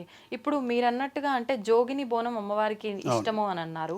అంటే పుట్టుకతోట అలా ఉన్న వాళ్ళ విషయం అయితే ఓకే, మరి ఇలా మధ్యలో మారిన వాళ్ళు జోగిని కింద వర్తిస్తారా? ఆ బోనం కూడా అమ్మవారి ఇష్టపడుతుందా? అది వాస్తవంగా చెప్పలేము, ఎందుకంటే ఇక ఇప్పుడు చూడ్డానికి అందంగా ఉంటే జోగిని ఈమె బోనం అంటే చాలా ఇష్టం అన్నట్టుగా పబ్లిసిటీ అవుతుంది, కానీ అందం కాదమ్మా ఆడ. ఆమె జీవితాన్ని త్యాగం చేస్తుంది. మగవాళ్ళలో ఎంతో మంది జోగినీలు ఉన్నారు, వాళ్ళ జీవితాన్ని త్యాగం చేసి అమ్మవారి కత్తికి బాసింగం కట్టుకొని వాళ్ళు పవిత్రత. అందంగా ఉన్నారని చెప్పి మీరే జోగిని అంటే మాత్రం అది పద్ధతి ఒక శ్రేష్టం కాదు అది. ఇక జోగినీలలో ఎంతో మంది భక్తి శ్రద్ధలతో చేసే వాళ్ళు కూడా ఉన్నారు, వారందరూ కూడా పాదాభివందనం. ఇప్పుడు మిగతా వేరే ఏ కార్యక్రమాల్లో అయినా పసుపు కుంకుమకి ఎక్కువ ప్రాధాన్యత, కానీ బోనాలు వచ్చేసరికి పసుపుకి ఎక్కువ ప్రాధాన్యత. ఎందుకని ప్రత్యేకించి పసుపుకి ఎక్కువ ప్రాధాన్యత? పసుపుకి ఎందుకు ప్రాధాన్యత ఇస్తారంటే బోనాలు అనేది మీకు వచ్చేది ఆషాఢ మాసం, అంటే వర్షాకాలం. ఈ వర్షాకాలంలో రకరకాల చెట్లు మొలుస్తాయి, వానలు బుడదల వల్ల క్రిమి కీటకాలు అన్నీ కూడా పిల్లలకు అనారోగ్యాల పాలు చేస్తూ ఉంటాయి. ఆడ ఈ పసుపు చల్లడం వల్ల యాంటీబయాటిక్ అనమాట. ఈ పసుపుతో అంతా కూడా శుద్ధి అయిపోయి అందరూ మంచిగా ఉండాలనే ఉద్దేశంతో పసుపు ఎక్కువ వాడతారు. ఓకే. ఇప్పుడు అంటే మనం ఇంత చేసేది అమ్మవారికి బోనం సమర్పించేది మనం ఖచ్చితంగా ఏదో ఒక కోరికతోటి, అంటే అమ్మవారికి భోజనం తీసుకెళ్తున్నాం అనే కాన్సెప్ట్ ఒకటైతే మా మనసులో ఈ కోరిక ఉంది, లేదు మేము ఇప్పుడు ఉన్న దానికన్నా ఇంకా వృద్ధిలోకి రావాలని ఒక ఆలోచనతోటే ప్రతి ఒక్కరం ఏం చేసినా కూడా. అయితే ఇప్పుడు ఇలా తీసుకెళ్తున్న ఈ విధానంలో కొన్నిసార్లు బోనాలు కింద పడిపోవడము, అది అంటే తొక్కిసలాటలో కావచ్చు, కొన్ని సందర్భాల్లో ఇలా అవుతూ ఉంటుంది. మరి దీన్ని అపశకునంగా భావించాలంటారా? ఎలా తీసుకోవచ్చు అంటారు? బోనం తీసుకెళ్లేటప్పుడు అపశకనం జరగకూడదనే ఈ కుటుంబ సభ్యులందరూ చుట్టూ ఉండి పవిత్రమైన నైవేద్యాన్ని దేవునికి సమర్పిస్తూ ఉంటారు. ఇది గుంపుగా వచ్చినప్పుడు ఇంకా ఎక్కువ డిస్టర్బెన్స్ కావద్దనే ఉద్దేశంతోనే ఈ పోతురాజులను పెడుతున్నాం. ఒకవేళ పొరపాటున లైన్ ఎక్కువ ఉండి కానీ రష్ ఎక్కువ ఉండి కానీ కింద జారినా కూడా అమ్మవారు భూమి మీద పడ్డా కూడా ఆమె నైవేద్యంగా స్వీకరిస్తుంది. ఆ, అలాంటి దానికి ఏం అపశకునాలు అనుకోవద్దు. మీరు కావాలని పడేయలేదు కాబట్టి, పొరపాటున పడితే కూడా అమ్మవారు భూదేవి కాబట్టి మీ బోనాన్ని స్వీకరిస్తుంది, మిమ్మల్ని చల్లగా దీవిస్తుంది. అంటే ఇంకా మళ్ళీ మనం బోనం సమర్పించాలి ఇంకా సమర్పించినట్టే అమ్మ. ఇప్పుడు టెంకాయ తీసుకొని టెంపుల్కి వెళ్తాం, వెళ్ళేలోపే పడిపోయి పగిలిపోయిందంటే దేవునికి ఎక్కినట్టే అది. ఓకే. గుడిలోకి వెళ్ళి నా చేతితోనే కొట్టాలని లేదు కదమ్మా, పంతులు గారికి ఇచ్చేస్తాం, పంతులు గారు కొట్టి నైవేద్యం ఎక్కిచ్చేస్తాం. నీ మనసులో ఆమెకు సమర్పణ చేస్తే చాలు. ఆమె నువ్వు బోనం ఎత్తుకునేటప్పుడు ఆమెకు సమర్పించడానికి ఎత్తుకున్నావు. అంతే. ఆ పబ్లిక్లో రెస్ట్లో పొరపాటున జారినా కూడా మీరు ఎటువంటి చింత చెందే అవసరం లేదు. ఆమెను మీ బోనాన్ని అమ్మవారు స్వీకరించినట్టే. ఓకే. ఎందుగలదు అందు లేదన్నట్టు భూదేవి రూపంలో కూడా అమ్మవారు ఉన్నది. మీ బోనాన్ని స్వీకరించినట్టే అనుకోవాలి, బాధపడొద్దు. ఓకే. వీలైనంత మట్టుకు జాగ్రత్తగా తీసుకెళ్లే ప్రయత్నమే చేయాలి. అవును. ఇప్పుడు అంటే అమ్మవారికి బోనాలు ఒక్కటే కాదు, బోనాలతో పాటు చీర, సారె అని చెప్పి, వడిబియ్యం అని చెప్పి రకరకాలుగా తీసుకెళ్తూ ఉంటారు. అంటే ఒక ఆడపడుచులా భావించి అమ్మవారిని తీసుకెళ్తుంటారా? ఏమైనా రీజన్? పూర్వకాలంలో ఆడవాళ్ళు మన ఇంటి ఆడపిల్ల మన ఇంటికి రావాలంటే కొన్ని ఆమెల దూరం నడిచి వచ్చేదన్నమాట. అంటే ఎడ్ల బండ్లు కట్టుకొని కానీ నడిచి కానీ, అలాంటి అప్పుడు ఇలాంటి సౌకర్యాలు లేవు కాబట్టి రవాణా సౌకర్యాలు, నడిచి వచ్చేవారు. అయితే ఆడపిల్ల ఇంటికి వస్తే మళ్ళీ ఇంటికి పోయేదాకా ఏం తింటుందిరా, ఇంత బియ్యం పోసి కట్టి అనేవారు అనమాట. ఆ పద్ధతి స్టార్ట్ అయింది ఒడి బియ్యం. అంటే బియ్యము మధ్యలో వండుకోవడానికి పప్పు, చింతపండు, అట్లనే కట్టుకోవడానికి బట్టలు, కొంచెం దక్షిణ అలా పెట్టి పంపేవారు అనమాట. అమ్మగారింటికి పోతే బియ్యం పోసుకొనే రావాలి, అప్పటి పద్ధతి. అదే ఆనవాయితీగా ఇప్పుడు అందరికి రవాణా సౌకర్యాలు ఉన్నాయి కాబట్టి ఏ పండుగ చేసినా ఆడపిల్లకు బియ్యం పోయాలరా అని అట్లా ఆచారంగా వస్తుంది. అంటే నీళ్లు పోసే ఒక పాత్రని గంగా ఆలయం అనేవారు. ఇంట్లో ప్రతి ఇంట్లో కూడా ఒక పాత్ర పెట్టి ఒక మూలన నీళ్లు పోసి పెడితే గంగా ఆలయం అనేవారు. ఇప్పుడు అది గంగాలయం అయింది. అంటే పోయంగా పిలుపులో మారిపోయి గంగాలయం అయింది. గంగాలయం అంటారు. అట్లనే ఈ ఒడిబియ్యం అనేది ఏంటంటే ఆడపిల్ల ఇంటికి వస్తే మధ్యలో వండుకొని తినడానికి ఆమెకు ఒక సార కట్టియాలన్నమాట. అది ఒడిబియ్యం. అట్లనే అమ్మవారు మన ఇంటికి వస్తుందంటే ఆడపిల్ల వచ్చినట్టే కదా. అందుకే ఆమె కూడా రకరకాలుగా చీరలు, వస్త్రాలు పెట్టి ఆమెకు ఒడిబియ్యం పోసి సమర్పిస్తాం. అమ్మ మా ఇంటికి వచ్చిన తల్లి ఒడిబియ్యం స్వీకరించి నన్ను చల్లగా దీవించు అంటే అప్పుడు అందులోకించి మళ్ళీ 5 పిడికల బియ్యం పెడుతుంది. ఈ 5 పిడికల బియ్యం తీసుకుంటే మీ ఇంట్లో ఎప్పుడు కూడా భోజనానికి ఇబ్బంది ఉండొద్దు అని దీవెనార్తి బియ్యం అంటారు దాన్ని. ఇప్పుడు అంటే సాధారణంగా మన తెలంగాణ ప్రాంతంలో ఎక్కువ ఈ బోనాల ఉత్సవం అనేది చాలా బాగా జరుపుకుంటారు. అంటే మిగతా ప్రాంతాల్లో అసలు బోనాల కాన్సెప్ట్ అనేది ఉందా లేదా అనేది కూడా ఒక క్వశ్చన్ మార్కే. మన హైదరాబాద్లోనే ఒక్కొక్క ఆలయంలో ఒక్కొక్క రకంగా కూడా చేస్తూ ఉంటారు. ప్రత్యేకించి అంటే గోల్కొండలో ఒక రకంగా అని ఇట్లా వారం వారం, అంటే అది ముందు నుంచి అలా ఉందా లేదంటే ఇప్పుడున్న పరిస్థితుల రీత్యా మనం అలా జరుపుకుంటున్నామా? యాక్చువల్గా మన తెలంగాణ రాష్ట్రం అంటే అప్పుడు అంతా నవాబులు వెళ్ళేవారు. నవాబులు వెళ్ళేవారు అంటే తెలంగాణ రాష్ట్రం అంతా కూడా రాజధాని హైదరాబాద్. హైదరాబాద్లో అప్పుడు నవాబు ఉండేది గోల్కొండ కోట. అది గొల్లల కోట. యాక్చువల్గా కాకతీయుల వంశీయులు నిర్మించింది. ఆ గొల్లల కోట పైన అమ్మవారు వెలిసారనమాట, గోల్కొండ ఎల్లమ్మ. అక్కడ నుంచి ఆ సంప్రదాయం మొదట రాజగారి ద్వారా అక్కడ కార్యక్రమం చేస్తే ఎండింగ్ కూడా అక్కడే అని. ఆషాఢంలో మొదటి వారం గురువారం వస్తే గురువారం, ఆదివారం వస్తే ఆదివారం. ఏ ఫస్ట్ వారం గురువారం వచ్చినా ఆదివారం వచ్చినా మొదటి వారంతో మొదలవుతుంది. ప్రతి గురువారం ప్రతి ఆదివారం అమ్మవారికి బోనాలు సమర్పిస్తారు గోల్కొండ కిల్లలో. అక్కడి నుంచి అలా మొదలైన ఈ బోనాల కార్యక్రమం మన పక్కన రాష్ట్రమైనటువంటి పక్క ప్రదేశం సికింద్రాబాద్, లష్కర్ అని, లాల్ దర్వాజా అని, అట్లా ఈ చుట్టుముట్టు అన్ని ప్రాంతాల్లో కూడా బోనాల కార్యక్రమాన్ని నిర్వహిస్తూ వస్తారు. అన్నీ ఒకే వారం చేయలేం కాబట్టి ఒక వారం ఇక్కడ, ఒక వారం ఇక్కడ. అప్పుడు పూజలు చేసేవాళ్ళు, పోతరాజులు వీళ్ళు తక్కువ మంది, వీళ్ళే అన్ని చోట్ల ఉండాలన్నమాట. సో అన్ని చోట్ల ఒకేసారి కుదరదు కాబట్టి వాళ్ళు ఒక్కో చోట చేసుకుంటూ ఈ సాంప్రదాయాన్ని తీసుకొచ్చారు. ఇప్పుడు ప్రతి గల్లీకి, ప్రతి వీధికి బోనాల పండుగ ఉత్సవాలు జరుగుతున్నాయి. అప్పుడు మెయిన్ పెద్ద దేవాలయం ఏ ఉన్నాయో అదే దేవాలయాలకు బోనాలు జరిగేటి. ఊరంతా కూడా అదే గుళ్ళకి వెళ్ళేవారు. ఇప్పుడు గల్లీకి ఒక గుడి, వీధికి ఒక గుడి, ఎట్లా కొత్త వీధులు రెడీ అయ్యాయో వీధికి ఒక గుడి కట్టడం మొదలు పెట్టారు. ఆ గుడికి మా బస్తీ, మా పూజారి, మా బోనం, మా ఘట్టం అన్నట్టుగా అలా వేలల్లో సృష్టించారు అన్నమాట. ఇప్పుడు ఈ బోనాలకు సంబంధించిన ఈ విధానంలోనే చాలా రకాల విధానాలు పాటిస్తూ ఉంటారు. ఇందాక మనం మాట్లాడుకున్నట్టుగా అందులోనే పటం అనే ఒక విధానాన్ని కూడా ఆచరిస్తుంటారని చెప్పి విన్నాం. ఏంటండి అసలు ఈ పటం అంటే? అమ్మవారి పటం అంటే అర్థం ఏంటంటే అమ్మా, ఒక అతిథిని ఇంటికి పిలుస్తాం. మన ఇంట్లో మామూలుగా అయితే ఒక చైర్ వేస్తాం, కొంచెం పెద్ద సాంప్రదాయం సింహాసనం వేస్తారు. మనకు అటువంటి శక్తి లేని వారు ఏం చేస్తారంటే అమ్మవారికి ఆ ఉన్న స్థలంని అలికి శుద్ధి చేసి అక్కడ రంగురంగులతో పటం అని వేస్తారు. ఆ పటంలో అమ్మని ఆహ్వానిస్తారనమాట. అంటే ఆమెకి ఇచ్చే ఒక సింహాసనం, అంటే ఒక రకంగా అది ముగ్గు పెట్టడం, ముగ్గుతో కానీ పసుపు కుంకుమ రకరకాల రంగులతోటి ఒక ముగ్గేసి ఆ ముగ్గుని పటం అంటాం. ఆ ముగ్గులోకి ఆమెను ఆహ్వానిస్తాం అనమాట. అంటే ఒక అతిథి ఇంటికి వస్తే ఎటు మర్యాద చేయాలో అట్లా ఒక సింహాసనం అనమాట అది. ఆ పటం వేసి ఆ పటంలో అమ్మవారిని ఆహ్వానించి ఆమె కొలుపు చెప్పి మన కష్ట సుఖాలన్నీ ఆమెను అడుక్కొని తర్వాత మళ్ళీ ఆమె సాగనంపుతాం. ఇది ఏ రోజున జరుగుతుంది? ఇది అమ్మవారి కళ్యాణం చేసేవాళ్ళు, అమ్మవారిని ఆహ్వానించేవారు. ఇప్పుడు తొట్టెల ఊరేగింపు చేయాలి, ఆ తొట్టెల తెస్తున్నామంటే తొట్టెల కింద కూర్చోబెట్టలేం కదా, అక్కడ శుద్ధి గాలికి పటం వేసి అక్కడ తొట్టెలు కూర్చోబెడతాం. అట్లా ఈ పటం అనేది ఏంటంటే అమ్మవారికి ఒక ఇచ్చే సింహాసనం. ఆహ్వానంగా వచ్చిన అమ్మవారు మన ఇంటికి వచ్చినప్పుడు ఆమె కూర్చుని ఒక పవిత్ర స్థలం ఉండాలి.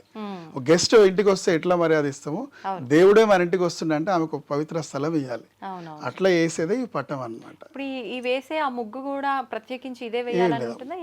ఎవరి ఇష్ట ప్రకారంగా వాళ్ళు పటం వేసుకోవచ్చు, రకరకాలుగా పటాలు వేసుకోవచ్చు. ఒక 4 మూలలో గీతలు గీసి 4 నిమ్మకాయలు కొబ్బరికాయలు పెట్టేస్తే అది శుద్ధి అయిపోయినట్టే. మధ్యలో అమ్మవారిని ఆహ్వానిస్తాం. అది పటం. ఇప్పుడు ఇది పండుగలు చేసేటప్పుడు అయితే సాధారణంగా అంటే ఎల్లమ్మ పండుగ ఇలాంటి పండుగలు చేసేటప్పుడు ఒగ్గు వాళ్ళు వేస్తూ ఉంటారు కదా, ఇది ఇప్పుడు ఇక్కడ ప్రత్యేకించి ఎవరు వేస్తుంటారు? ఒగ్గు వాళ్ళే వేస్తారు. ఒగ్గు వాళ్ళే వేస్తారు, లేదా తెలుసుకున్న గురువులు వేయచ్చు, ఆ పూజారులు వేయచ్చు, అమ్మవారు ఆహ్వానం వచ్చే వాళ్ళు ఎవరైనా వేయచ్చు. అమ్మవారు భక్తి కార్యక్రమం చేసే ఎవరైనా ఈ పటం వేసుకొని అమ్మవారిని ఆహ్వానించుకొని పూజ చేసుకోవచ్చు. దేవుని కళ్యాణం చేయాలి, ఇంట్లో అమ్మవారి కళ్యాణం చేయాలంటే మాత్రం కంపల్సరీ పని బాటల వాళ్ళు రావాలి, వాళ్ళు ఒగ్గు వాళ్ళు, వాళ్ళతోటి ఆ కార్యక్రమం చేపిస్తారు. ఆ పటంకి అర్థం ఏంటి చెప్పాను మీకు, అమ్మవారిని ఆహ్వానించి మన ఇంటికి వచ్చినప్పుడు సౌకర్యవంతమైన స్థలం ఆమెకి ఇవ్వాలి కాబట్టి ఆ పటంలో ఆమెని ఆహ్వానిస్తాం. అది కూడా అంటే ఒక రెస్పెక్ట్ తో ఒక పాజిటివ్ వైబ్ ఉండే రకంగా క్రియేట్ చేయడం మన సంస్కృతి సాంప్రదాయాల ప్రకారంగానే అనుకోవచ్చు. అంతే అమ్మ. మామూలుగా ఏ పూజా విధానాలు చేసినా ఏ భగవంతుని ఆహ్వానించినా వారికి ఒక ముగ్గేసి దాంట్లో పిలుస్తాం. అదే విధంగా పటం అన్నమాట. పటాన్ని కూడా మన అనుకూలంగా రంగులతో వేసుకొని అందంగా తయారు చేసుకొని అమ్మ నీకు స్థలం కేటాయించాము, మీరు వచ్చి ఇక్కడ కూర్చోవాలి అని ఆహ్వానిస్తాం అన్నమాట. అది పవిత్రమైన పటోత్సవం. ఓకే అండి, సంతోషం అండి, మంచి విషయాలు తెలియజేశారు. ధన్యవాదాలు. ధన్యవాదాలు. అందరికీ మరొకసారి బోనాల పండుగ శుభాకాంక్షలు. థ్యాంక్ యూ అండి, థ్యాంక్ యూ. తవ్వండి, తవ్వుతూనే శివలింగం సరే దాన్ని అట్లా కప్పేసేయండి, చూపించదండి. కృష్ణ ఇస్ దేర్, మూర్తి పూజ కాదు, సాక్షాత్ బ్రజేంద్ర నందన భగవాన్ ఉన్నారు మూర్తిలో. ఏమీ ఆశించకుండా ఆరాధించే వాళ్ళు కూడా ఉన్నారా ప్రభుజీ? నిజమైన భక్తి అంటే మనకు తెలియదు కాబట్టి